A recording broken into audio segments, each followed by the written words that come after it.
So by show of hands, who all here likes to eat food? All right, so I know I can definitely count myself in as part of that group. We all need food to survive every single day. I need it, you need it. So today I'd like to talk about GMOs, which are genetically modified organisms. This is something I've studied in the past before.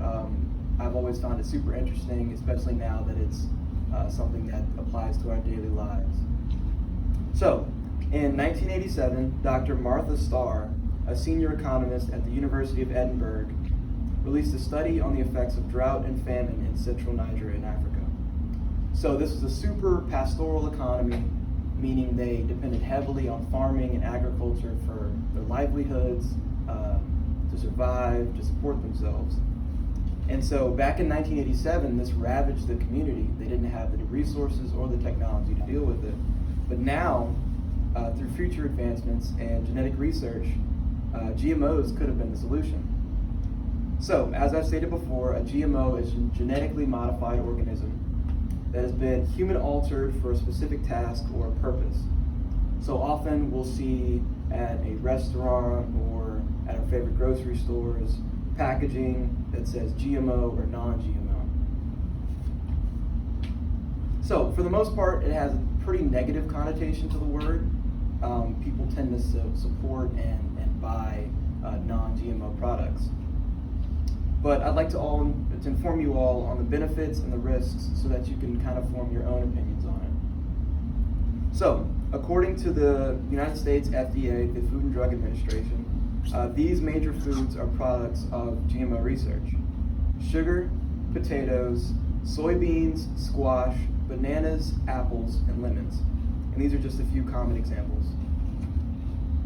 So, many of these products have been engineered to be pesticide and herbicide resistant so that whenever you're spraying for pests or weeds, you can do so without harming the actual plant growth.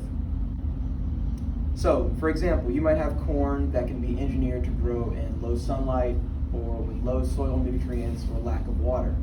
So looking back at the situation in central Niger, where there's drought or famine or low soil nutrients, this could have been their solution, having corn that could grow in areas where there wasn't much water or wasn't much nutrients. So now that we've talked a bit about the benefits of GMOs, I'd like to go into the risks. So risks include weed adaptability to herbicides and then the crossbreeding of genetically modified plants with wild or the non-engineered variants. So take for example corn, like we mentioned. Let's say we have a corn that is herbicide resistant and pesticide resistant.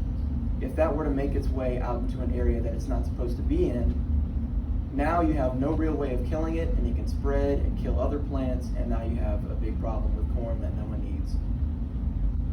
And so the main focus with GMOs at this point is protection and making sure that it's all kept within a controlled environment. And so we talk about the risks with things getting out of hand and getting in places where they shouldn't be, in invasive environments. It's just a matter of keeping that under control and keeping it contained. So, like I said, prevention is key. Now that I've given you guys kind of an overview of GMOs, I've talked about food shortages, I've talked about the GMO solution to that problem, I've talked about a risk-benefit analysis of GMOs, and I've talked about how that affects you in your daily lives. So I urge you all to take a look at your common household items, things you buy on a consistent basis, and look at whether or not those are products of GMO research. Thank you.